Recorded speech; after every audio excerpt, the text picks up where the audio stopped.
Poor mother takes the twins to a restaurant on Christmas Eve with 20. But what the billionaire does next moves everyone. "Mommy, how many days until Christmas?" Sophia asked for the 10th time that week. Abby gave a tired smile as she passed the needle through the fabric.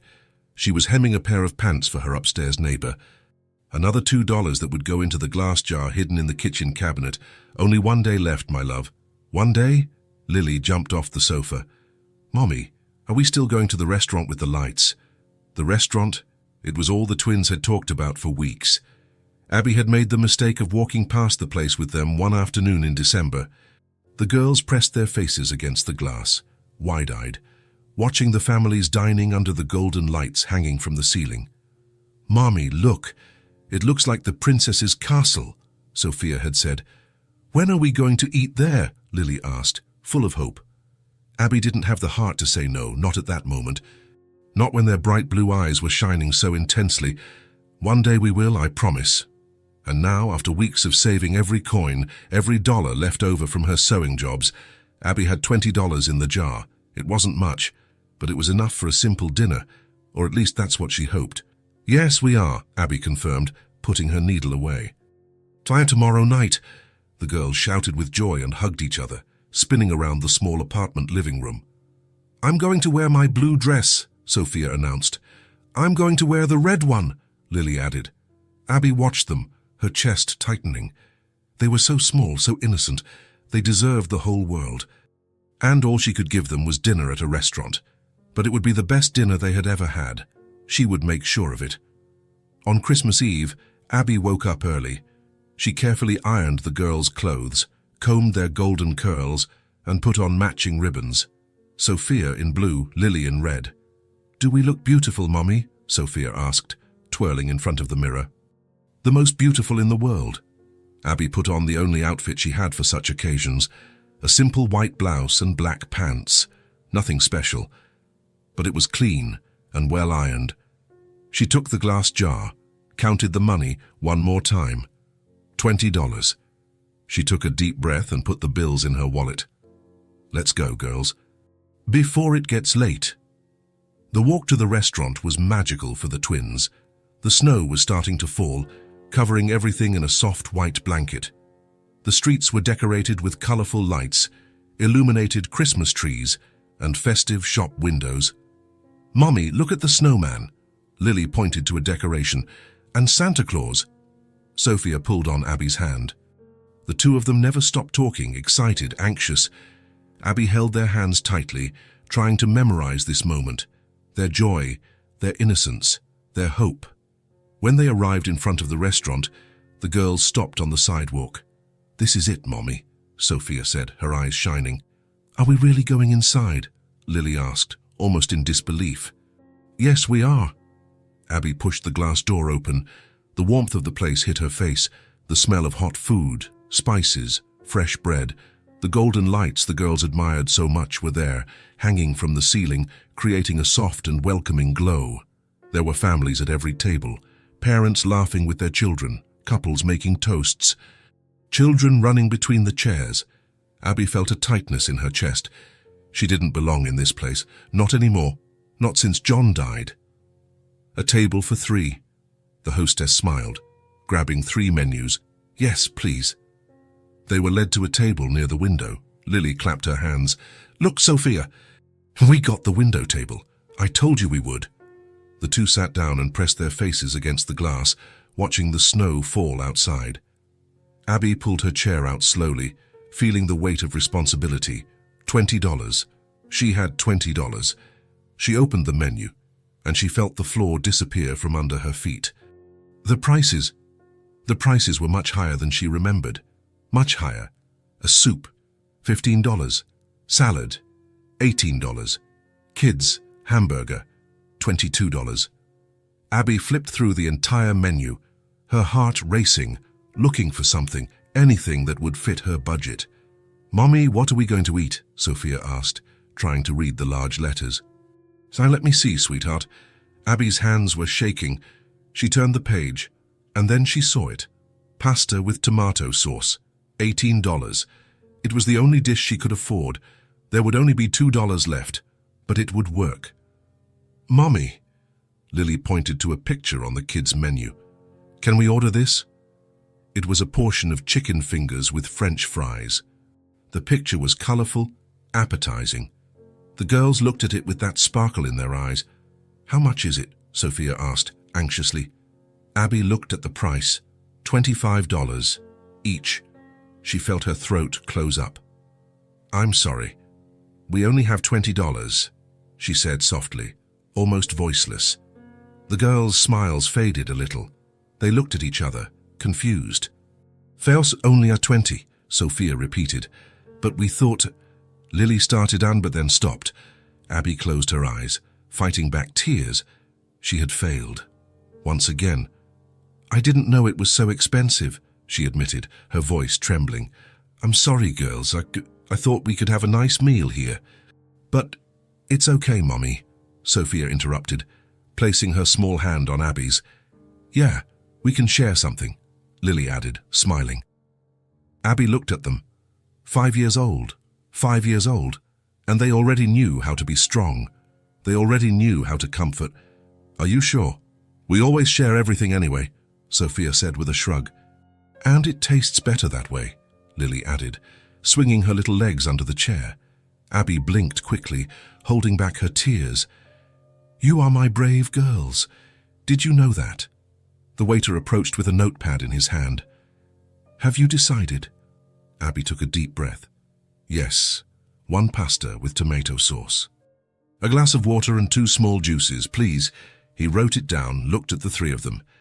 And Abby saw that look she knew so well. Pity, discomfort. But he didn't say anything.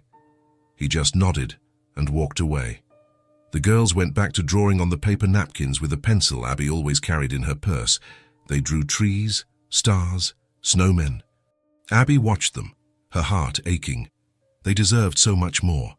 What Abby didn't know was that 2 tables away, a man with graying hair and tired blue eyes was watching everything in silence. Edward had come to the restaurant to escape his loneliness. But now, seeing that mother and those 2 blonde girls sharing such a small dream with so much dignity, he felt something he hadn't felt in years. He discreetly called the waiter over. That table over there, he pointed to Abby and the girls. I'd like to pay their bill and I want to invite them to have dinner with me. Please ask them if they'll accept. Gently. The waiter seemed surprised but agreed. A few minutes later, he approached Abby's table. Excuse me, Ma'am. The gentleman over there, he pointed to Edward, would like to know if you and the girls would care to join him for dinner. He's alone and, well, it would be pleasant company for him. Abby turned her head and saw Edward. He gave a slight wave, Kuman, with a kind smile. She hesitated. She didn't know this man, but there was something in his eyes, something sincere. He seems nice, Mommy, Sophia whispered. He looks like the grandpa from the stories, Lily added. Abby took a deep breath. All right, we can go. The waiter smiled and led them to Edward's table. He stood up as soon as they approached. Thank you for accepting tea, he said, pulling out the chairs for the girls. I'm Edward. Abby, and these are Sophia and Lily. A pleasure, girls. Hi, Mr. Edward, the 2 said in unison. They sat down. Edward picked up the menu and handed it to Abby. Please, order whatever you'd like. Don't worry about a thing. Abby opened her mouth to protest, but he raised his hand. I insist, it would be my pleasure. The girls looked at their mother, hopeful. Abby sighed and nodded. All right. Sophia and Lily flipped through the menu, their eyes shining. Mummy, can we order the chicken now? Lily asked quietly. Yes, you can, sweetie. The 2 of them nearly jumped for joy. The waiter returned. Edward ordered 2 plates of chicken fingers for the girls, a risotto for himself, and asked what Abby would like. I'll stick with the pasta. Are you sure you can have anything you want? I'm sure, thank you. The waiter jotted everything down and walked away. Edward looked at the girls who were excitedly fidgeting with their napkins. Do you like to draw? We love it, Sophia answered. I draw better, Lily teased. No, you don't, Edward laughed. It was a quiet laugh, but genuine. I'm sure you both draw very well. Abby watched it all, still trying to understand why this man was doing this. May I ask, Hans, why did you invite us? Edward grew serious for a moment. He looked at the glass of wine in front of him. "Because I saw you sharing that dish, and I saw something I haven't seen in a very long time." "What?" "Family.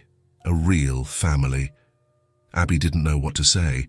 "I have a daughter," Edward continued, "but we don't speak, not for years. And today, on Christmas Eve, I came to have dinner alone because I don't have anyone else." Sophia and Lily stopped drawing and looked at him. "Why don't you talk?" Sophia asked. "Sophia," Abby scolded. "It's okay," Edward said.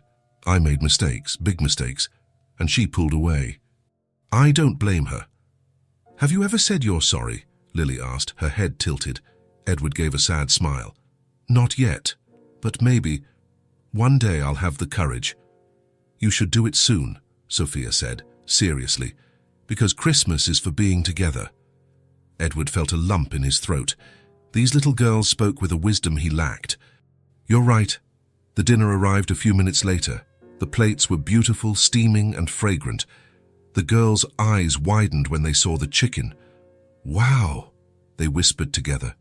"Go ahead and eat," Edward said, smiling. They ate with relish, chewing slowly, savoring every bite. Abby ate her pasta in silence, still processing everything.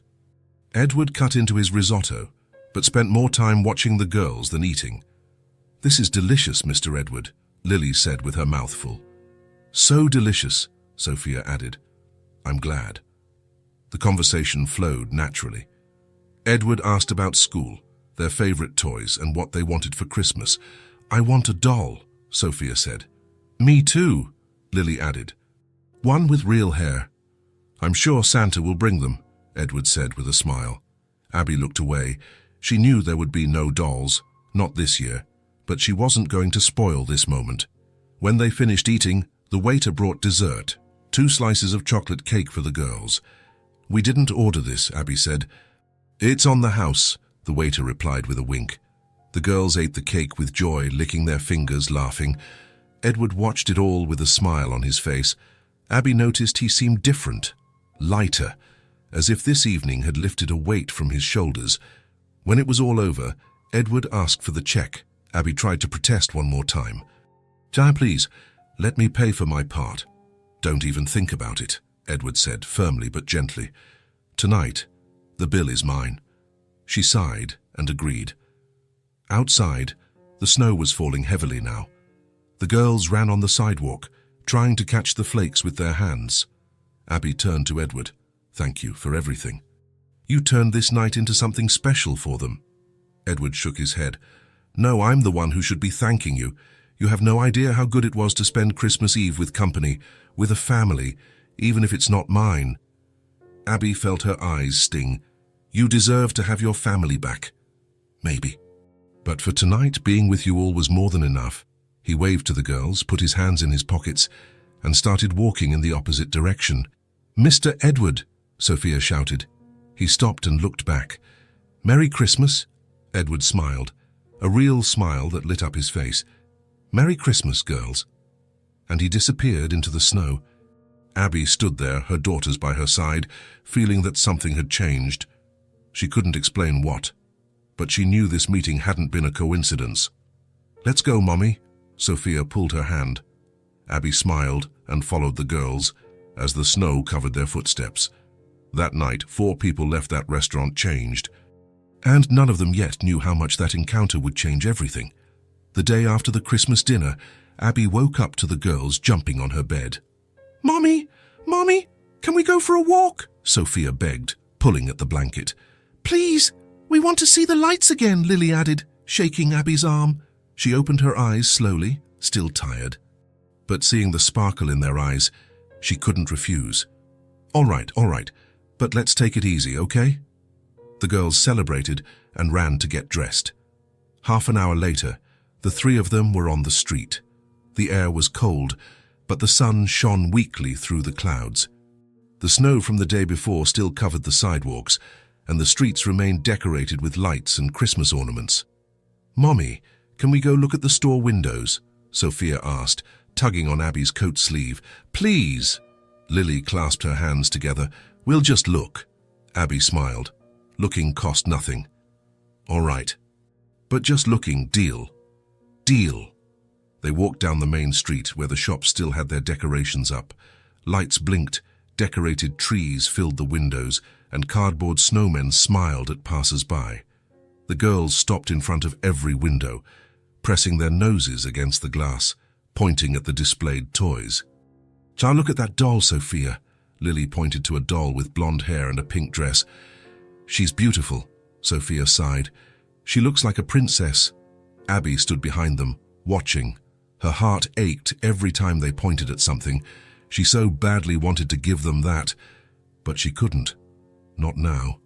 "Come on, girls." "It's getting cold," Abby said, gently pulling their hands.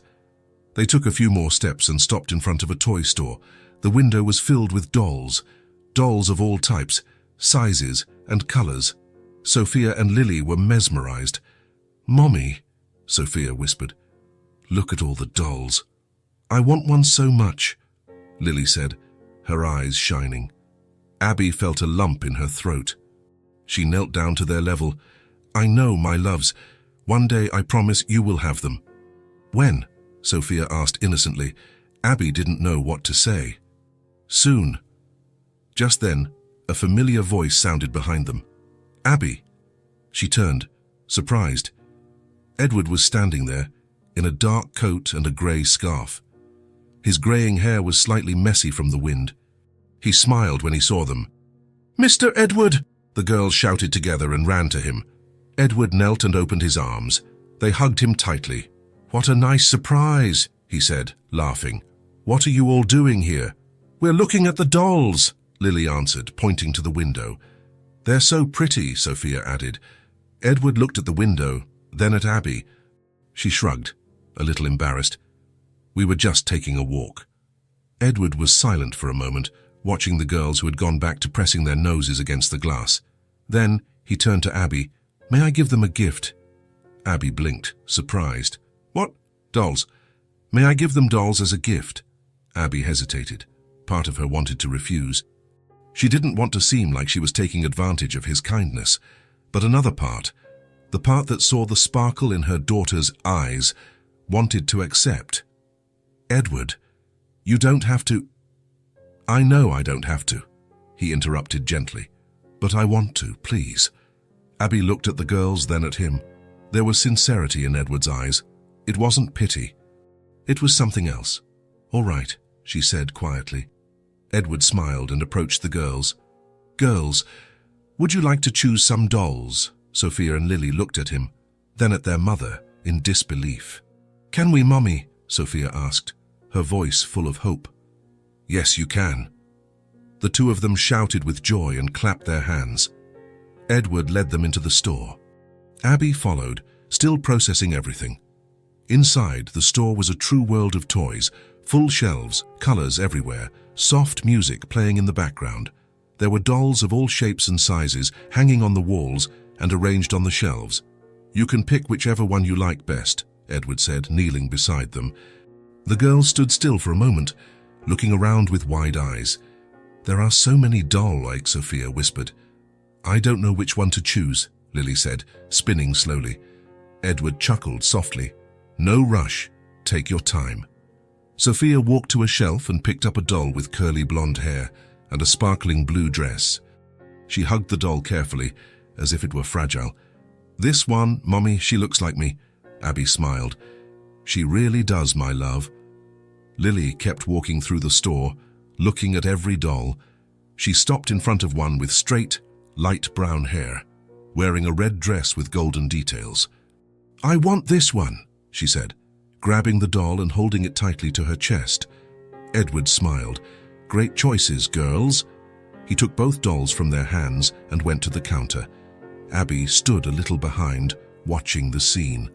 The girls couldn't take their eyes off the dolls, as if they were afraid they might disappear. Edward paid her, and the employee placed each doll in a colorful bag. He took the bags and knelt down again to the girls, level. "Take good care of them, okay?" "We will," Sophia promised. "You can count on it," Lily added. He handed them the bags. The girls opened them right there, took the dolls out and hugged them tightly. Then, without warning, They put the dolls in Abby's hands and ran to Edward. They hugged him so hard he almost lost his balance. "Thank you, Mr. Ed," Sophia said, her voice choked with emotion. "It's the best present of our lives," Lily added, squeezing him even tighter. Edward felt his eyes sting. He hugged them both back, closing his eyes for a moment. "You're welcome, girls. You're welcome." Abby watched it all, dolls in her hands and tears in her eyes. She had never seen her daughters so happy. When the girls let go of Edward, he stood up and looked at Abby. She quickly wiped her eyes. "Thank you," she said, her voice low. "You have no idea what this means to them." Edward shook his head. I think I do." They left the store together. The girls walked ahead, talking to their dolls, giving them names, making up stories. "Want to get some coffee?" Edward asked. "There's a coffee shop right on the corner." Abby looked at him, then at the girls. "All right." They went into the coffee shop. It was a small, cozy place with wooden tables and the smell of fresh coffee in the air. Edward ordered 2 coffees and 2 hot chocolates for the girls. They sat near the window. Sophia and Lily were engrossed with their dolls, barely paying attention to what the adults were saying. "Have you always been so generous?" Abby asked, holding her cup. Edward gave a sad smile.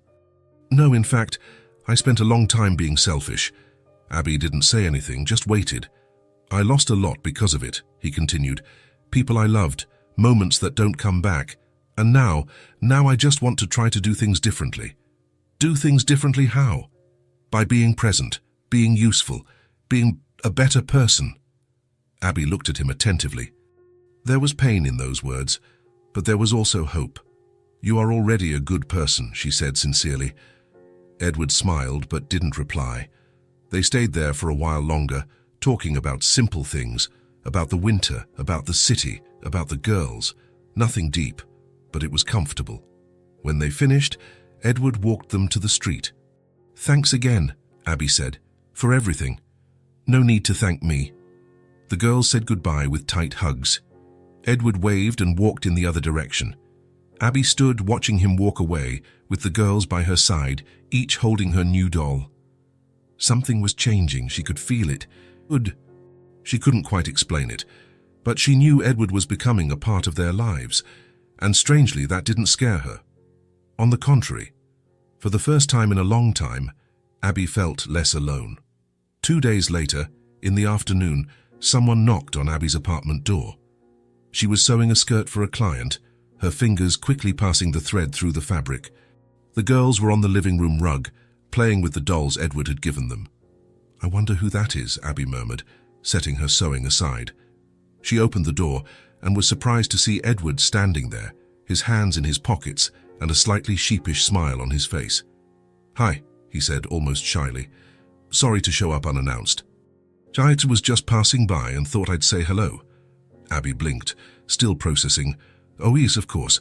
Come in." Edward entered slowly, looking around. The apartment was small, simple, but clean and tidy. There was a worn sofa near the window, a coffee table with stacked magazines, and a rug where the girls were playing. "Mr. Ed," Sophia was the first to notice. She dropped her doll and ran to him. "You're back." Lily did the same, hugging his leg. Edward laughed, kneeling down to their level. "I am back. I missed you." "We missed you too," Sophia said, pulling his hand. "Come see our dolls." He let himself be led to the rug. He sat on the floor, cross-legged, and the girls showed him the dolls, both talking at once about the names they had chosen, the stories they were making up. Abby stood by the door, watching. There was something strange about the scene, something good. Edward, a man she barely knew, was sitting on her living room floor, listening to her daughters with genuine attention. "I want some coffee," she asked. Edward looked up at her and smiled. "I'd love some." Abby went to the kitchen and made 2 coffees. When she came back, Edward was still on the floor, now helping the girls build a house out of pillows. "Here you go." She handed him the cup. "Thank you." He took a sip, still sitting on the floor. The girls continued to play around him, as if his presence there was the most natural thing in the world. Abby sat on the sofa, watching. There was something different about Edward. He wasn't there to impress, or to help with money or gifts. He was just there, present, attentive, real. "Your home is cozy," Edward commented, looking around. "Doe, it's small," Abby said with a shrug, "but it's what we have. It's not about the size, it's about what's inside." She didn't know what to say. She just took a sip of her own coffee. They stayed like that for almost 2 hours. Edward played with the girls, helped them with a puzzle, listened to their made-up stories. Abby went back to her sewing, but every now and then she would look up at them, feeling something strange in her chest. As the sun began to set, Edward stood up.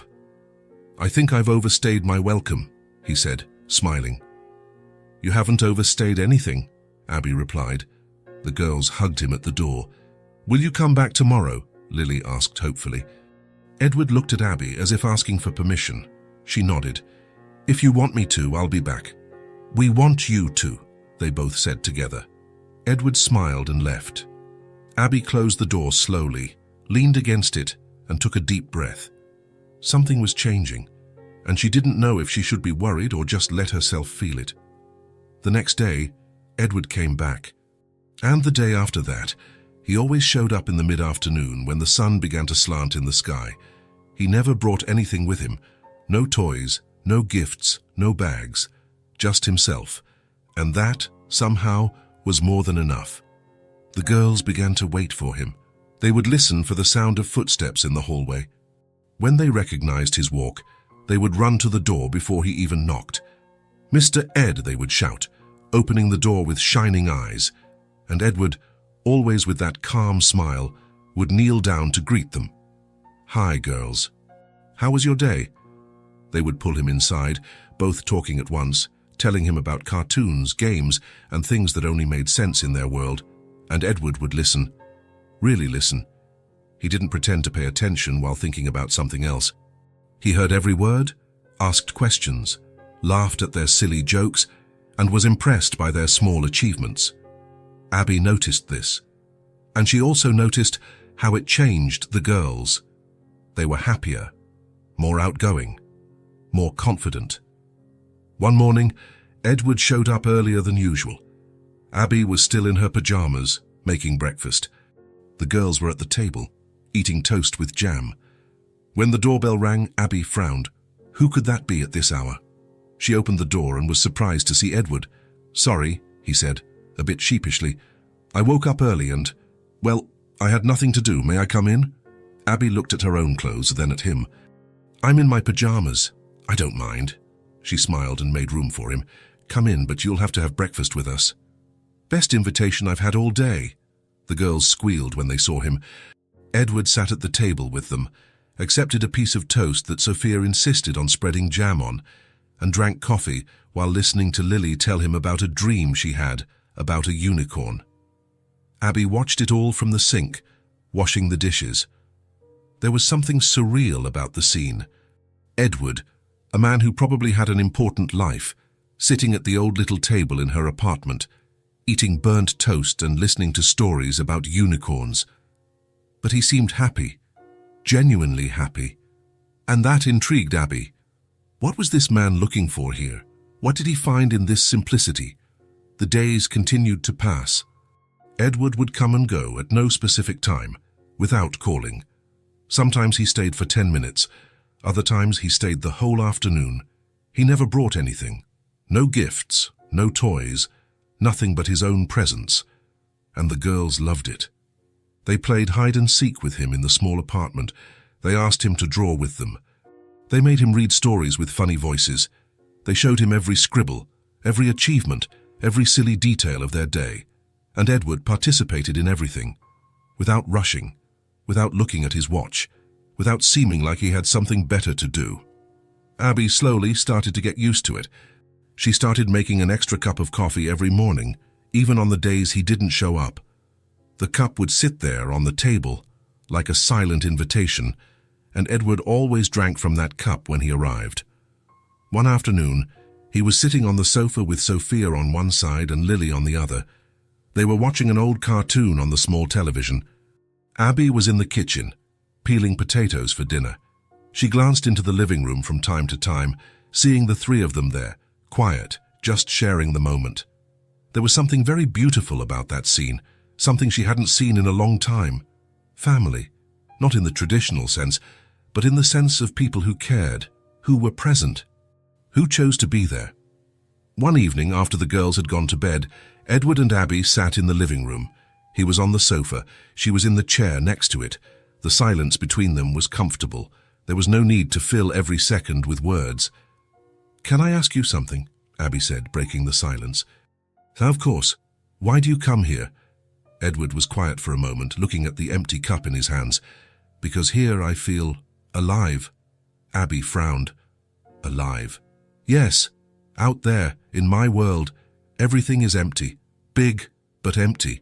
I have a huge house, but it's just a space. It has no life, no sound, nothing. But here," he looked around, "here there's laughter. There's movement, there's simplicity, and that reminds me of things I'd forgotten." Abby didn't say anything. She just watched him. "You don't have to come all the time, you know," she said quietly. "We don't want to be a burden." "You're not a burden," Edward replied, looking directly at her.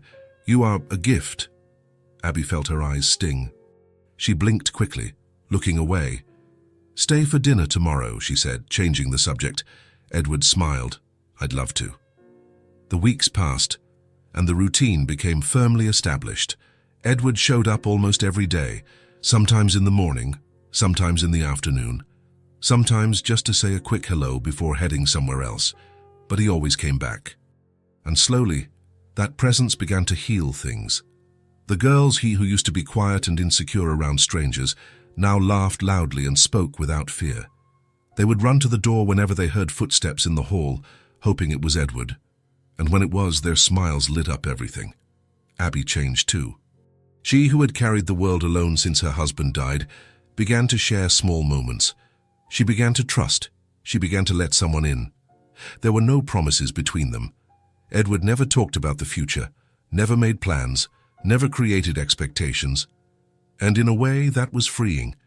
There was no pressure, no obligations, just affection. Spontaneous, true.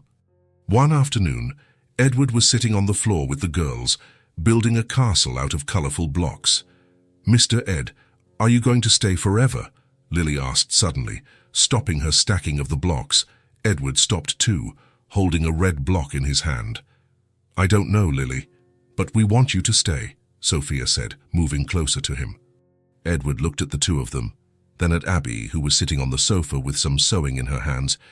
"I want to stay too," he said sincerely, "but life doesn't always let us choose everything." The girls didn't fully understand. They just accepted it and went back to playing.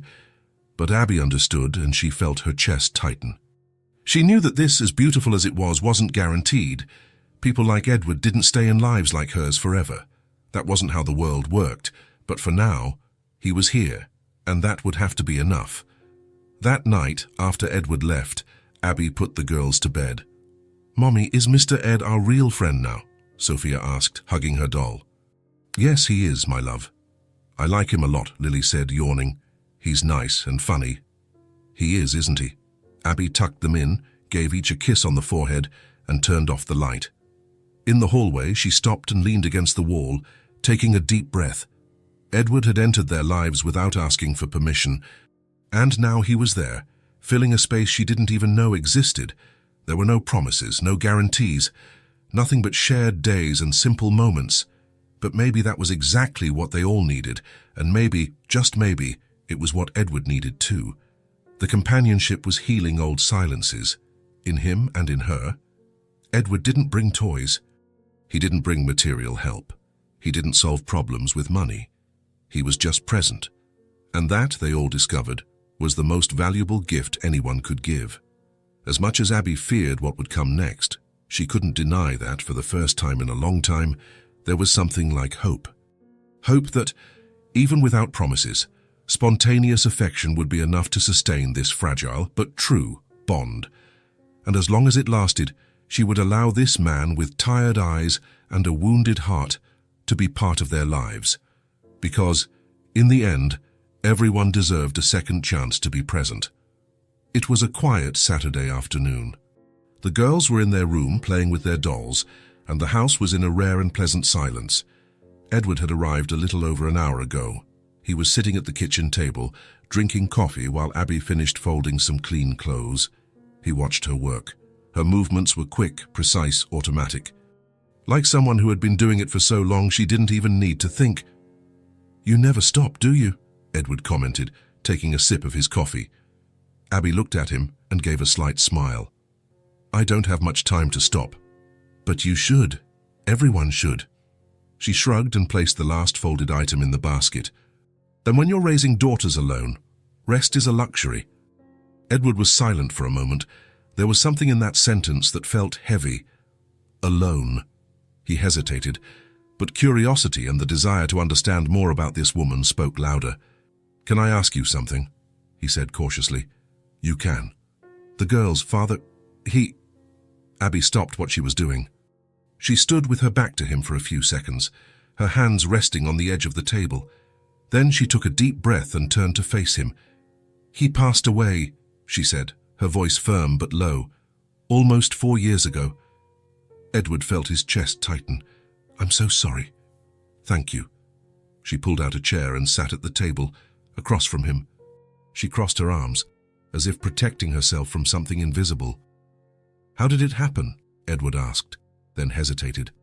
"Sorry, you don't have to talk about it if you don't want to." "It's okay," Abby said, looking at the empty cup in front of her. "It was a car accident. He was coming home from work. It was winter. The road was slippery, and he lost control." Edward didn't say anything. He just listened with all the attention he could give. "It was sudden," Abby continued, her voice starting to tremble slightly. "In the morning, he left like always, kissed the girls, said he'd be back soon. And he never came back." She paused, blinking quickly to push back the tears. The girls were so little. They had just turned 1. They barely remember him. Sometimes they ask, they ask about their father, and I tell them stories. I show them pictures. But to them, it's like he's someone from a book. Someone who existed, but whom they never really knew. Edward felt his heart ache with every word. He saw the pain in her eyes, but he also saw something else. Strength. A quiet strength that held everything together. "And you? How did you deal with it all?" he asked, his voice low. Abby gave a sad, tired smile. "I didn't have a choice. I woke up the day after the funeral, and they were there, crying, hungry, needing me, needing a bath, food to be held. So I did what I had to do. I got up and moved on." "But you missed him." "Of course I did," Abby replied, her voice cracking a little. "I still do every day. When the girls do something funny and I want to share it with him. When I'm tired and wish I had someone to help me. When the loneliness hits at night and I remember I'm alone, but—" She took a deep breath. "I can't sink into it. Because they depend on me." Edward watched her, amazed. There was something extraordinary about this woman, something that went beyond words, beyond circumstances. "It must have been so hard," he said. "It was. It still is sometimes." Abby looked towards the bedroom door, from where the muffled laughter of the girls was coming. "But they keep me going. When I think I can't do it, I look at them and I know I have to. I don't have the right to give up. They didn't ask to be born. They didn't ask to lose their father, so I have to be strong. For them." Edward felt a lump in his throat. He had lived for so long thinking only of himself, his own pains, his own losses. And here was this woman, who had lost her husband, who was raising 2 daughters alone, who barely had enough money to eat properly. And she still found the strength to smile, to keep going, to love. "You're incredible," he said, without thinking, the words coming straight from his heart. Abby blinked, surprised. "Me? No. I just do what any mother would do." "No," Edward shook his head, firmly. "Not every mother would. Some people give up. They throw in the towel. They let the pain win, but you hold it all together, alone. And you still manage to give them love. You still manage to smile. That's not a small thing, Abby. That's extraordinary." Abby looked away, embarrassed. She wasn't used to compliments, especially not that kind, especially not from someone like Edward. "I just do what needs to be done," she murmured, her voice low. Edward was quiet, watching her. There were so many things he wanted to say, So many things he felt but didn't know how to put into words. He wanted to tell her about his own daughter, about how he had failed as a father, about how he had lost everything by being selfish, by not being there when he should have been. He wanted to say that he admired Abby because she was everything he hadn't been. But he didn't say anything. This moment wasn't about him, it was about her strength, about the silent courage she carried every day, without complaining, without expecting recognition, without asking for help. "They're lucky to have you," Edward said finally, his voice filled with sincerity. Abby looked at him, her eyes shining. "Sometimes I feel like I'm not enough, that they deserve more, a better house, toys, new clothes, a father." "You are more than enough," Edward interrupted, firmly. "So much more. They have what matters. They have love. They have presence. They have someone who fights for them every day. That's worth more than anything." There was a silence between them. It wasn't uncomfortable. It was full of understanding, of respect, of something deep that neither of them knew how to name. Abby quickly wiped her eyes before the tears could fall. "Thank you," she said, her voice low and choked with emotion, "for listening, for understanding. Thank you for trusting me." They sat there at the table in a silence that said more than any words ever could. Edward admired this woman, not just for her simple beauty or her kindness, but for her strength, her resilience, her ability to keep going even when everything seemed impossible. And in a way that made him ashamed, because he who had everything, money, comfort, opportunities, had given up so easily. He had wallowed in his own pain, his own selfishness, and lost what mattered most. While Abby, who had nothing, kept fighting, every single day, without hesitation, without giving up. The girls appeared at the kitchen door, interrupting the moment. "Mr. Ed, come play with us," Sophia called excitedly. "We're having a tea party," Lily added, holding a toy teacup. Edward smiled and stood up. "I'm coming, girls." He looked at Abby one more time. She smiled faintly, her eyes still moist, but grateful. Then he followed the girls to their room, where an imaginary tea party was happening, with dolls sitting in a circle and plastic teacups scattered around. Abby remained seated at the table, alone, looking out the window. The afternoon light came in softly, illuminating the small kitchen. She didn't know what Edward was thinking. She didn't know what he was feeling. But she knew that somehow he saw her, truly saw her, and that after so long of being invisible meant more than he could ever imagine. That afternoon, Edward didn't talk about himself. He didn't share his own pains. He didn't try to compare sufferings or steal the spotlight. He just listened and watched and admired. Because sometimes the greatest strength isn't in speaking, it's in recognizing the strength of another, in respecting it, in valuing it, and Edward recognized it deeply. Abby was an ordinary woman with an ordinary life, full of hardships. But she had a silent courage that few possessed, an invisible strength that held everything up. That kept that family standing, even when the world seemed to be falling apart. And that he knew was something rare, something precious, something worthy of all the admiration in the world. As the girls' laughter echoed from the room, Edward smiled. And for the first time in a long time, he felt he was in the presence of someone truly admirable. Someone who, without realizing it, was teaching him how to be better. The afternoon had been good, better than good, actually. Edward spent hours playing with Sophia and Lily. They had insisted on having a fashion show with the dolls, and he ended up being the official judge of the competition. He clapped, gave imaginary scores, and pretended to be impressed with every paper dress they created. The girls laughed so much that Abby had to ask them to quiet down, worried about the neighbors. As the sun began to set, Edward said his goodbyes. The girls hugged him tightly, as they always did, and Abby walked him to the door. "Thanks for coming," she said, smiling. "Thanks for having me," Edward replied. "Always." He walked down the building stairs slowly, his hands in his coat pockets. The night air was cold, biting. The street was empty, silent, lit only by the yellowish streetlights. Edward walked to his car, got in, and sat there for a moment. He didn't start the engine. He just sat there, staring into nothing. There was a heaviness in his chest, something he tried to ignore whenever he was with Abby and the girls. But now, alone in the car, the weight returned, complete, suffocating. He took a deep breath and started the car. The drive home was silent.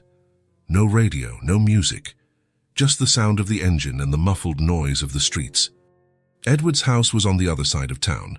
It was big, beautiful, with a front garden and a spacious garage, the kind of house anyone would find enviable.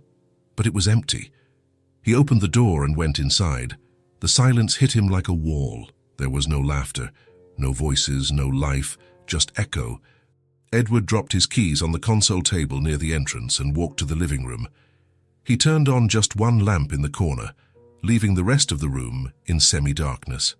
He sat on the large, dark leather sofa and stayed there, motionless, looking at the blank wall in front of him. The house seemed bigger when he was alone. The ceilings seemed higher, the walls farther away. Everything here screamed loneliness. He closed his eyes, trying to hold on to the memories of the afternoon, the laughter of Sophia and Lily, Abby's smile, the feeling of belonging somewhere, even if just for a few hours. But reality always came back. That wasn't his real home. That wasn't his real life. This was just the leftover. What remained after he lost everything? Edward got up and went to his office. It was a small room with a wooden desk, shelves full of books he never read, and a window overlooking the backyard. He opened the top drawer of the desk slowly, as if he were about to touch something sacred. Inside, carefully stored among old papers, was an envelope yellowed with age. He took the envelope with slightly trembling hands and pulled out an old photograph. The image showed a small blonde girl with bright blue eyes and a wide smile. She was sitting on a swing, holding tightly to the chains, her hair flying in the wind. She wore a blue dress with white flowers. Ruby. She must have been about 5 years old in the photo. The same age as Sophia and Lily now. Edward sat in his chair, holding the photo carefully, as if it would fall apart at any moment. The dim light from the lamp illuminated only half of his face, leaving the other half in shadow. He ran his finger over the image, over his daughter's face, over the eyes that shone with pure joy. "How I miss you," he whispered, his voice low, broken. The longing hit him hard. It was a physical pain, real. It lived in his chest and never completely went away. It just hid during the day, waiting for the night to return with full force. He remembered her smile, the way she called him Daddy in that thin, loving voice, the way she would run to him when he came home from work, jumping into his arms without fear of falling. But he also remembered the day everything changed, the day she found out the truth, and everything fell apart. Edward closed his eyes, trying to push away the bad memories, but they came anyway. They always came when he was alone. He remembered the look on Ruby's face when she learned of the affair. She was about 12 at the time, old enough to understand, too young to process that pain. He remembered the disappointment in her eyes, the anger, the deep hurt. He remembered how she yelled at him, how she cried until she had no tears left, how she said he had destroyed their family, that it would never be the same again. And she was right. Nothing was ever the same after that. Edward had cheated on her mother. He had been selfish, weak, cowardly. He had put his own desires above the family he had sworn to protect. And Ruby paid the price. She pulled away, closed herself off, and when he tried to get close, she rejected him, rightfully so. So he gave up. He thought it was for the best, that she deserved to live without him, without the presence of someone who had only caused her pain. But the truth was different. The truth was that he was afraid to face what he had done, afraid to see the disappointment in her eyes every day, afraid of not being forgiven. So he fled to this big, empty house, pretending everything was fine. Edward opened his eyes and looked at the photo again. Ruby smiled at him, frozen in that moment of innocent happiness. "You were so happy," he murmured, his voice trembling. "And I destroyed it. I destroyed everything." He held the photo against his chest for a moment, as if hugging his daughter. But it was just paper, cold, distant. He carefully put the photo back in the envelope and closed the drawer slowly, as if burying something precious he didn't have the courage to keep on display. He got up and went to the window. Outside, the garden was dark. The trees swayed in the cold night wind. Everything seemed dead. He thought of Sophia and Lily. He thought of how full of life they were, of joy, of innocence, exactly as Ruby had been, and he thought about how he was getting attached to them, how he was trying somehow to fix in the present what he had destroyed in the past. But was that fair? Did he have the right to seek redemption like this? To use that family to fill the void he himself had created? He didn't know.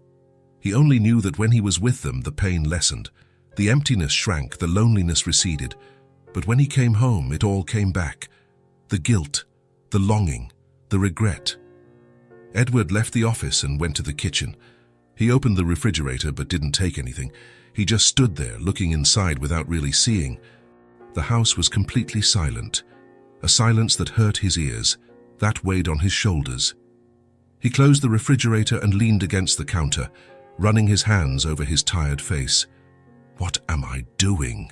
he whispered to himself. He knew he couldn't go on like this. He knew he had to face the past. He had to go to Ruby.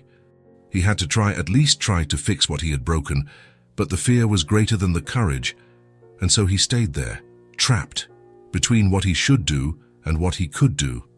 Edward turned off the lights and went up the stairs to his bedroom. He lay on the bed, still dressed, looking at the dark ceiling.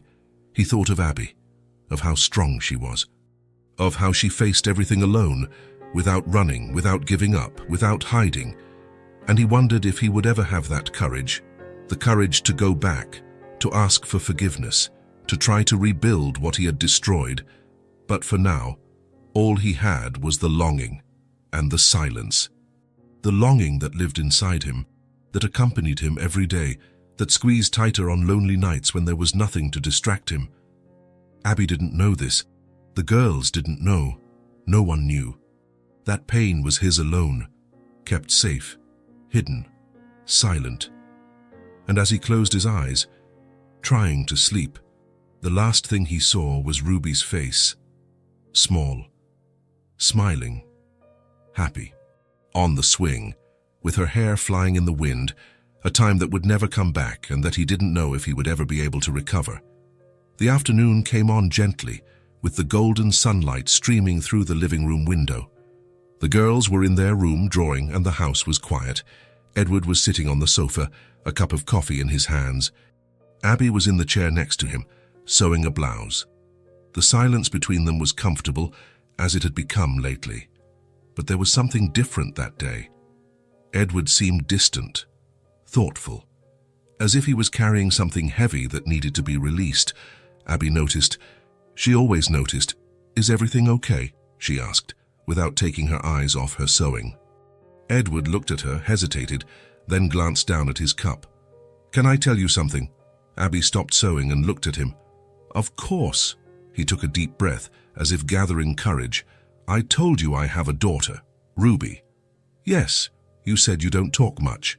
"Yeah, but I didn't tell you why." Abby put her sewing aside and shifted in her chair, giving him her full attention.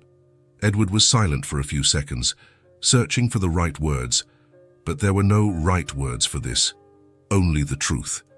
"I cheated on her, Mother," he said, his voice low. Abby didn't say anything. She just waited. It was a few years ago. I was lost, dissatisfied, looking for something I didn't even know what it was, and I ended up cheating. It was a mistake, a huge mistake. He paused, swallowing hard. Ruby's mother found out, and she told her. Ruby was about 12 at the time, old enough to understand, and she didn't forgive me. Abby listened in silence, without judgment. She looked at me in a way I'll never forget, Edward continued, his voice cracking, like I was a stranger, like everything we had built had vanished. He put the cup on the table. She pulled away, stopped talking to me. When I tried to get close, she would run away, and I thought it was for the best, that she deserved to live without me. "But you miss her," Abby said softly. "Every day," Edward admitted, his eyes welling up. "I look at Sophia and Lily, and I remember Ruby at that age. I remember how happy she was, how much she loved me. And I remember that I destroyed all of it." Abby felt her chest tighten. There was so much pain in those words. "Have you ever tried to talk to her?" Edward shook his head. "No, I'm afraid." "Afraid of what?" "That she'll hate me, that she won't want to see me, that it's too late." Abby was silent for a moment. Then she leaned forward, looking into his eyes. "Edward, you made a mistake, that's true, but continuing to hide won't fix anything. It will only make things worse." "I know," he murmured, "but it's hard to face what I did." "I know it is," Abby said, firmly but gently. "But you've already taken the first step." Edward frowned. "What step?" "You've acknowledged your mistake. You feel guilty. You want to fix it. That's already more than most people do." He looked at her, processing. "But what if she doesn't forgive me?" "What if she does?" Abby countered. "You won't know if you don't try." Edward looked away, struggling with his emotions. "I don't know if I can." Abby stood up, went to him, and sat beside him on the sofa. She placed her hand on his. "You can," she said, looking into his eyes. "You're stronger than you think. I see it. I see how you've changed. You're not that person who made the mistake anymore. You're trying to be better, and Ruby deserves to see that." Edward felt tears well up. He blinked quickly, but a few escaped. "What if it's too late?" "It's never too late to try," Abby replied. "Never. As long as you're both alive, there's a chance. But you have to go to her. Go to her. Speak from the heart. No excuses, no justifications. Just tell the truth. Say you're sorry, that you miss her, that you want a chance." Edward looked at her, amazed. "And if she sends me away?" "Then you go back another day," Abby said, squeezing his hand. "And another, until she listens to you. Until she sees that you're sincere." Edward took a deep breath, feeling something shift inside him, something that felt like hope. "Do you think she could forgive me?" Abby held his hands firmly. "I don't know. But I know you deserve to try. And she deserves to hear it. You both deserve that chance." There was a silence. Edward looked down at their intertwined hands, feeling the support, the strength she was giving him. "Thank you," he said, his voice hoarse, "for listening to me, for not judging me." "We all make mistakes," Abby replied. "What matters is what we do after." Edward nodded, wiping his eyes. "You're amazing, you know that." Abby smiled faintly. "So I'm just someone who wants to see you happy." They sat there, side by side. No more words were needed. Everything had been said. Abby had given him what he needed. It wasn't a solution, it wasn't a guarantee, but it was courage. It was encouragement. It was the certainty that he wasn't alone. A few minutes later, the girls ran out of their room. "Look, Mr. Ed." "I drew you," Sophia said, showing a stick figure with grey hair. "And I drew Mommy," Lily added, showing another stick figure with yellow hair. Edward smiled, discreetly wiping away his tears. "They're beautiful. You're artists." The girls laughed and jumped on the sofa next to him. Abby watched it all, her heart at peace. She had done what she could. She had given Edward the words he needed to hear. Now it was up to him to take the next step, and she hoped with all her heart that he would have the courage, because everyone deserved a second chance, including Edward, including Ruby. Edward drove for nearly 3 hours to get to the town where Ruby lived with her mother. The drive felt longer than it was. Each mile brought a mix of anxiety and hope that tightened his chest. He had called his ex-wife the day before. The conversation was brief, formal, almost cold, but she agreed to let him see Ruby. She just said the final decision would be up to the girl, that she wouldn't force anything. Now parked in front of the familiar house, Edward took a deep breath. His hands were sweating, his heart was racing. He looked in the rearview mirror, trying to calm himself. "You can do this," he muttered to himself. "You can do this." He looked at the passenger seat. There was a small package, wrapped in colorful paper, a simple gift, a hardcover sketchbook and a box of professional colored pencils, nothing extravagant.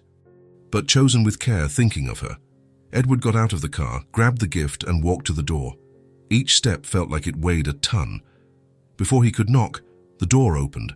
His ex-wife was there, older, more tired, with grey strands he hadn't seen before, but still with that firm gaze he knew so well. "Hi," Edward said, his voice low. "Hi," she replied without emotion. "She's in her room, I'll get her." Edward entered slowly. The house was the same furniture, same colors on the walls, same paintings. But everything felt different, smaller, more distant. Or maybe it was he who was different. He stood in the living room, holding the gift with both hands, as if it were a shield against his fear.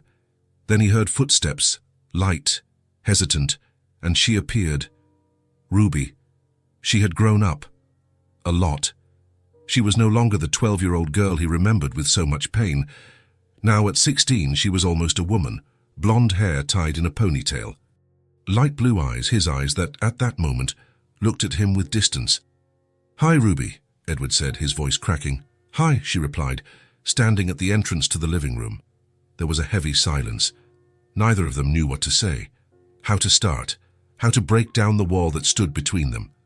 Ruby's mother appeared behind her, placing a hand on her daughter's shoulder. "I'll let you two talk. I'll be in the kitchen if you need me." She left, leaving father and daughter alone in the dense silence. Ruby crossed her arms, still standing far away.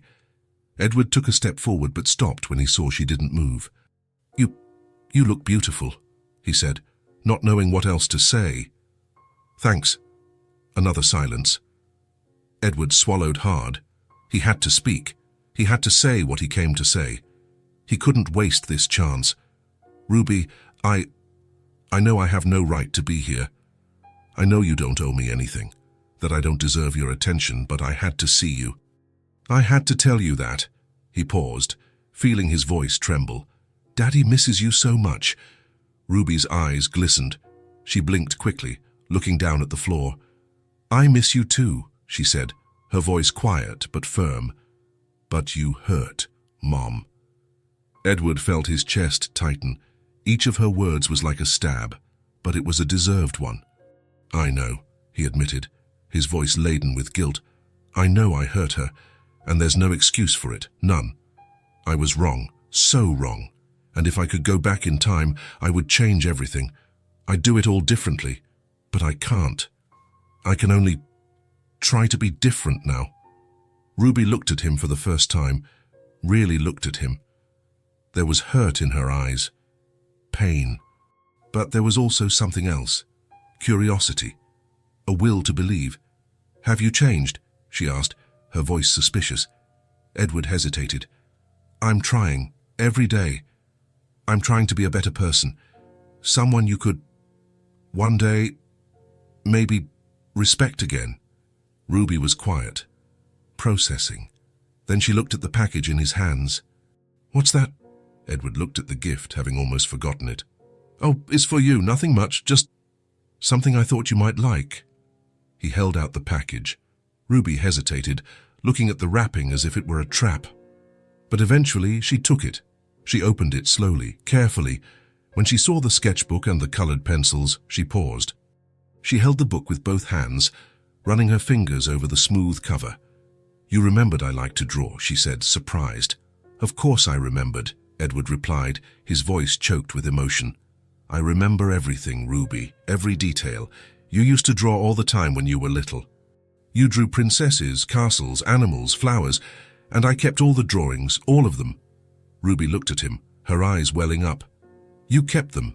"I did. I still have them. There's a box in my office, full of your drawings.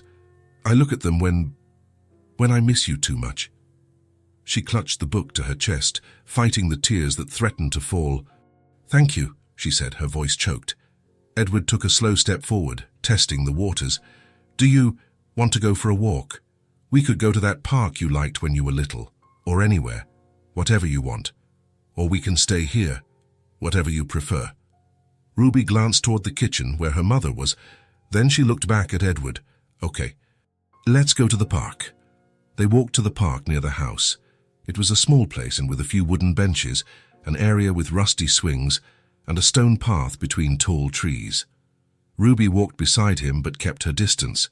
She didn't talk much. Edward didn't push it either. He just walked and silently grateful that she had agreed. They sat on a bench near the small pond.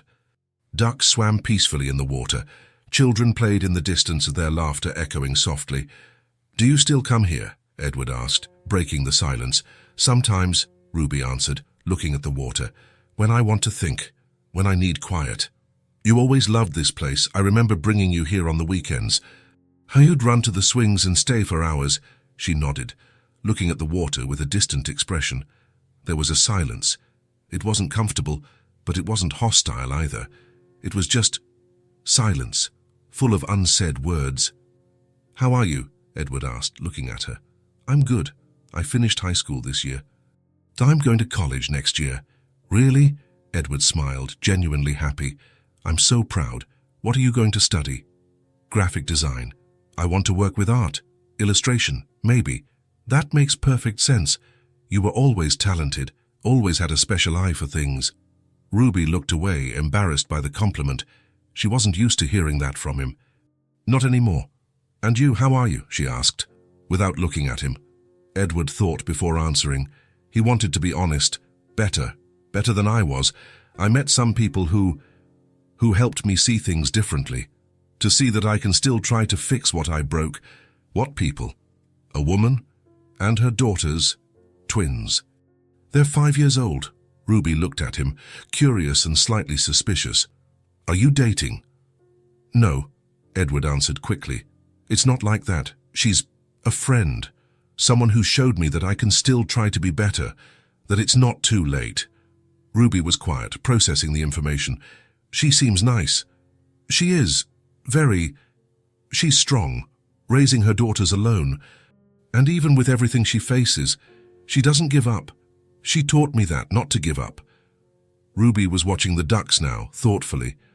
"I missed you," she said suddenly, her voice low. "Even when I was angry, even when I was hurt. I missed you."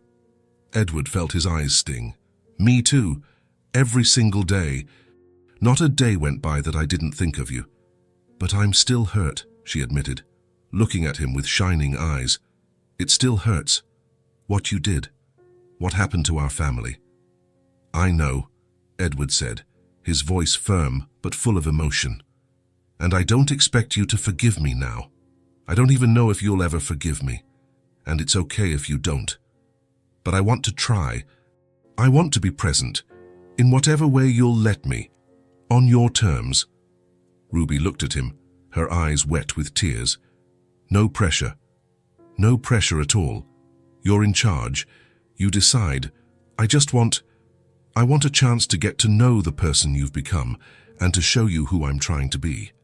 She took a deep breath, wiping her eyes with the back of her hand. "Okay." They stayed at the park for another hour. They didn't talk much, but they were there together, and that was something. It was a start. Ruby talked a little about school, about her plans for college. Edward listened to every word with attention, as if committing it all to memory. As the sun began to set, painting the sky in shades of orange and pink, Edward walked her back home. At the door, Ruby stopped and looked at him. There was something different in her eyes, less anger, less hurt, maybe a little bit of hope.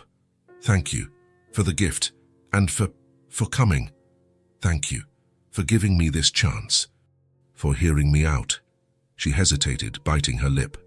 Then she asked, almost afraid of the answer, "Will you come back another day?" Edward felt his heart squeeze with hope, a hope he hadn't felt in years. "Whenever you want." Ruby smiled faintly. It was a small, shy smile, still loaded with caution, but it was real. "Okay." She went inside. Edward stood there on the sidewalk, looking at the closed door. For the first time in years, he felt something he had forgotten existed. Hope. 2 days later, Edward returned to Abby's apartment. When she opened the door, she immediately noticed something was different about him. Something had changed, transformed. He was smiling, a real smile. And his eyes had a sparkle she had never seen before. There was a lightness there, a peace that hadn't existed in the days before. "Did everything go okay?" Abby asked, letting him in. "Better than I could have hoped," Edward replied, his voice full of restrained emotion. The girls ran to hug him, as they always did. He hugged them back, lifting them both off the ground and drawing squeals of joy. But he quickly looked back at Abby. "Can I talk to you?" "Of course." They sat at the kitchen table, The girls, sensing it was an adult conversation, went back to playing in their room. "I went to see Ruby," Edward began, his hands clasped on the table, and it was good. Hard but good. She's still hurt. She has every right to be. But she listened to me. She gave me a chance. And in the end, she asked if I would come back. Abby smiled, her eyes shining with emotion. "Edward, that's wonderful.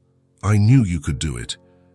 And I only did it because you encouraged me," he said, looking directly at her with deep gratitude.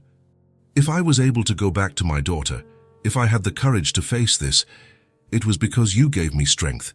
You showed me I could try, that I should try." Abby felt her eyes sting. "You were the one who was brave. You saved me," Edward interrupted firmly. "In the way that matters. You gave me hope when I had none left. And I want to thank you. You don't have to thank me. Yes, I do, and I want to do more than just thank you." Abby frowned, confused. "What do you mean?" Edward took a deep breath, as if he was about to make an important decision. "I want to offer you a job at my company." Abby blinked, not understanding. "What?" "A job," Edward repeated, leaning forward. "You work with sewing, right? You have talent, skill. My company has a textile design and production department. I want you to work there. It's something that recognizes your talent, with a fair salary, stability, benefits, all official, on the books." Abby was silent, completely speechless. "Edward, You never asked me for anything," he interrupted, his voice filled with sincerity. "You never expected anything from me. You never reached out for help, even when you needed it. But I want to give you an opportunity. A real one. This isn't charity. It's recognition. You deserve this. You deserve to have stability. You deserve a better future for you and the girls." Abby felt tears stream down her face. I never expected anything like this. I never thought—" "I know," Edward said, holding her hand across the table. "But I'm offering. Because you changed my life. You gave me something I had lost, and I want to make a difference in yours too. I want to pay it forward. The right way." Abby wiped her eyes, smiling through her tears. "Thank you. From the bottom of my heart. You have no idea what this means." Edward smiled back, squeezing her hand. "So you accept?" Abby looked at him, at this man who had appeared in their lives so unexpectedly, who had become part of their routine, who had become family. "I accept," she said, her voice firm. And in that moment, they both felt that something new was beginning, something good, something true, something built on gratitude, respect, and genuine affection. Edward had reconnected with his daughter. Abby had found an opportunity, and they had both found in each other something rare, hope.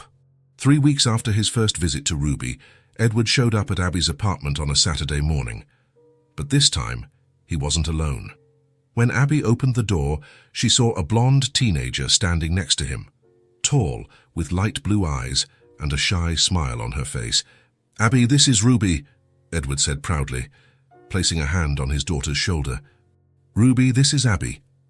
"Hi," Ruby said, giving a small, nervous wave. "Hi, Ruby," Abby replied with a warm smile. "It's a pleasure to meet you. Your father talks about you a lot." Ruby looked at Edward, surprised. "He does?" "All the time," Abby confirmed, making room. "Come in, please. Make yourself at home." Before the conversation could continue, Sophia and Lily came running out of their room, barefoot, their hair messy from playing. "Mr. Ed!" they shouted together, excited. But they stopped suddenly when they saw Ruby. They stood there, curious, observing the new girl. "Hi," Sophia said, tilting her head to the side. "Who are you?" Lily asked directly. Edward knelt to their level, placing a hand on each of their shoulders. "Girls, this is Ruby. My daughter, Ruby. These are Sophia and Lily." Ruby knelt down too, getting to the twins' level. She smiled nervously. "Hi, girls. It's nice to meet you." Sophia and Lily looked at each other for a second, then smiled at the same time. "You're pretty," Sophia said without a filter. "You look like a princess," Lily added, her eyes wide. Ruby laughed, embarrassed, her cheeks turning pink. "Thank you." You're very pretty too." "We know," Sophia said, tossing her curls back. Everyone laughed. The initial tension melted away. Edward looked at Abby, hopeful. "I was thinking she could spend the day here, if it's not too much trouble." "Of course not," Abby said, smiling. "Come on in. I'll make some coffee." At first, Ruby seemed a little lost. She didn't quite know how to act around such young children. She sat on the sofa, watching as Sophia and Lily played on the rug with their dolls. She fidgeted with her hands, clearly uncomfortable. But the twins didn't leave room for shyness. "Come play with us," Sophia called, pulling on Ruby's hand. "We're building a giant castle." Lily showed her the colorful blocks scattered around. Ruby looked at Edward, who smiled and nodded. She took a deep breath and sat on the floor with them. She started slowly, stacking blocks, following their excited instructions. No, that one goes on the bottom," Sophia would say, moving the blocks around. "And this one on top to make it really tall," Lily would add. But slowly, Ruby started to loosen up. "We need a really tall tower here," Ruby suggested, picking up a red block. "It's a good idea," Sophia agreed, clapping her hands. "And a big gate for the princess to enter," Lily added.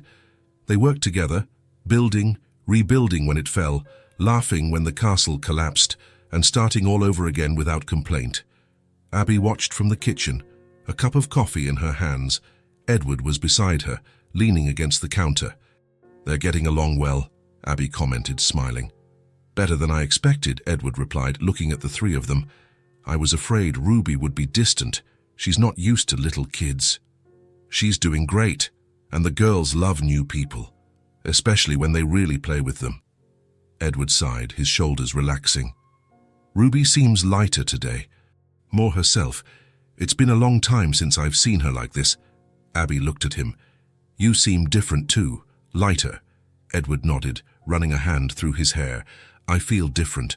For the first time in a long time, I feel like I have something real, something that matters." After the castle, the girls decided to draw. Ruby took the book Edward had given her and showed it to Sophia and Lily, opening it on the living room table. "Look here," she said, opening to a blank page. "We can draw whatever we want here." "I want to draw a giant butterfly," Sophia said, grabbing a blue pencil. "I want to draw a unicorn with wings," Lily announced, choosing the pink pencil. "And you, Ruby? What are you going to draw?" Sophia asked. Ruby thought for a moment, looking at the two of them. "I'm going to draw the three of us." "Us?" Lily asked, excited, her eyes shining. "That's right. You two and me, together." The girls clapped their hands, thrilled. Ruby began to draw with soft, careful strokes. Sophia and Lily leaned in to watch, fascinated by every line that appeared. "You draw so well," Sophia said, impressed. "It looks real," Lily added, her mouth agape. Ruby smiled, continuing the drawing with more confidence. There was something therapeutic about it, something healing. It had been a long time since she had drawn with such passion. She drew the three of them holding hands in an open field, smiles on their faces, hair in the wind, a bright sun above, simple, but full of meaning, full of life. When she finished, she showed it to them. "Done." "It's beautiful," Sophia said, touching the paper carefully. "We look so pretty." "And you too," Lily agreed, smiling from ear to ear. Can I keep this drawing to put in my room?" Sophia asked hopefully. Ruby hesitated, looking at the drawing. It was the first one she had made with so much care in a long time. But then she looked at the girls, at their genuine excitement, and she smiled.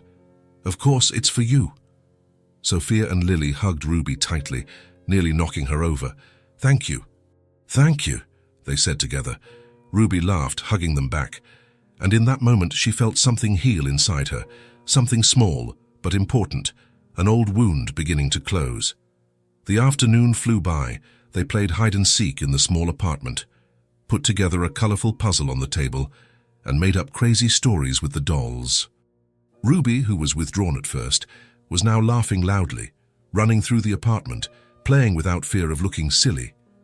Edward and Abby watched everything from the sofa, side by side, in comfortable silence. Seeing this, it gives me hope, Edward said, his voice low, full of emotion. Abby looked at him attentively. Hope for what? That things can still be fixed, that you can still build something good, something true, even after everything I destroyed, even after everything I lost. Abby placed her hand on his, squeezing it gently. You didn't destroy everything, you made a mistake, but now you're fixing it. You're really trying. And that's what matters. Edward looked at her, his eyes shining with gratitude. Thank you for everything, for giving me this space, for letting Ruby into your lives without hesitation. No need to thank me. We love having her here. The girls love it. You have no idea how much you've changed my life. You gave me a purpose again. You made me believe it's still worth trying. Abby smiled, squeezing his hand. You changed ours too, in a way you can't even imagine. As the sun began to set, painting the sky in shades of orange and pink, Ruby had to leave. Edward was taking her back to her mother's house.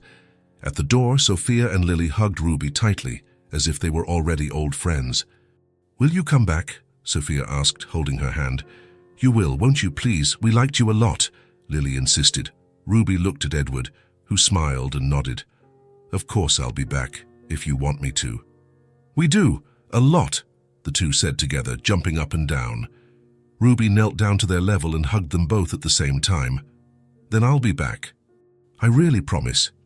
They waved until Ruby and Edward disappeared down the stairs. Abby closed the door slowly and sighed, smiling. She's special, she said to the girls. We liked her a lot, Sophia replied, holding the drawing carefully. She draws really well, better than anyone, Lily added. Abby agreed, her heart warm. Something was changing, for all of them. And it was a good change. 2 weeks later, on a normal Thursday afternoon, Edward showed up as usual. But this time, Ruby was with him again. The girls shouted with joy when they saw her through the window. Ruby! They ran to the door and hugged her. Hi, girls, Ruby said, laughing, kneeling to hug them both. They came inside. Edward and Ruby sat on the sofa. The girls clung to Ruby, one on each side, showing her the new drawings they had made. Abby brought coffee for Edward and herself. She even made a special hot chocolate with marshmallows for Ruby. Thank you, Ruby said, holding the mug with both hands. You're welcome. I'm glad you came back. The girls asked about you almost every day. Ruby smiled, completely at ease now. I missed them too. The girls are really nice. And funny. Edward watched it all with a calm smile. There was a lightness about him now, a peace that wasn't there before, a serenity that had taken years to arrive but was finally there. After the girls went back to playing on the rug, he turned to Abby, serious. I just wanted to thank you one more time. Abby rolled her eyes playfully. Edward, you've thanked me 1,000 times. You don't have to anymore. I know, but it's just that you all taught me something important, something I had completely forgotten. What's that? That presence is more important than anything, more important than money, expensive gifts, or empty promises. Just being there, being truly there, being present in the lives of the people we love. Abby felt her eyes sting. You learned the lesson well, Edward smiled, looking at Ruby, who was now laughing with the girls, completely at ease. I had good teachers. Abby's new job had started weeks ago. She worked in the design department of Edward's company, creating patterns, helping with the production of special pieces. The salary was fair, more than she made before. She had full benefits. Say a fixed schedule, real stability. For the first time in years, Abby felt respected, valued, recognized for what she did. She wasn't just a seamstress working from home for a few bucks anymore. She was a professional, with a contract, with rights, with a future. The girls were doing well, happier, more secure. They had new clothes, plenty of food on the table every day, toys, books, everything they needed. And most importantly, they had hope. They had a future. Edward was different too. He visited Ruby with increasing frequency. The relationship was still fragile, still being rebuilt brick by brick. But there was real progress. There was a genuine connection, and he continued to visit Abby and the girls, not out of obligation, not out of pity, not out of guilt, but because he wanted to, because he needed to, because there, in that simple apartment, he found something he couldn't find anywhere else. Family, not in the traditional sense, not with defined titles or labels, not with established roles, but in the truest sense, people who cared, who were present, who chose to be together. Day after day, without expecting anything in return. That afternoon, as the three girls played in the room and Abby and Edward talked in the living room, there was a sense of completeness in the air, of a cycle closed. No exaggerated promises, no forced bonds, no unrealistic expectations or impossible dreams, just people who found each other at the right time. And who did the best for one another? Edward had reconnected with his daughter. He had found a new purpose. He had learned that it was still possible to fix what seemed broken forever. Abby had found financial stability, a professional opportunity, respect, and true friendship. Ruby had reconnected with her father and gained two temporary little sisters who made her laugh and feel light and loved. Sophia and Lily had gained someone who was truly present, who played with them, who genuinely cared, who chose to be there. And everyone, in some deep way, had found hope. The story didn't have a grand finale. It didn't have dramatic twists. It didn't have cinematic kisses or emotional declarations. It had something better. It had simplicity, raw truth, spontaneous affection, and sometimes that's all we need, just to be there, just to be, just to live, one day at a time, alongside people who truly see us. Edward looked around. He saw Ruby laughing with the girls in the room. He saw Abby smiling as she watched the scene, and for the first time in a very, very long time, he felt at home, not in a house of walls and a roof, but in a home made of people, of true presence, of silent but real love. And that, he knew deep in his heart, was the greatest gift anyone could ever receive. If this story touched your heart, subscribe to the channel and turn on notifications so you don't miss the next ones. Leave a like because it helps this story get recommended to more people. See you in the next story.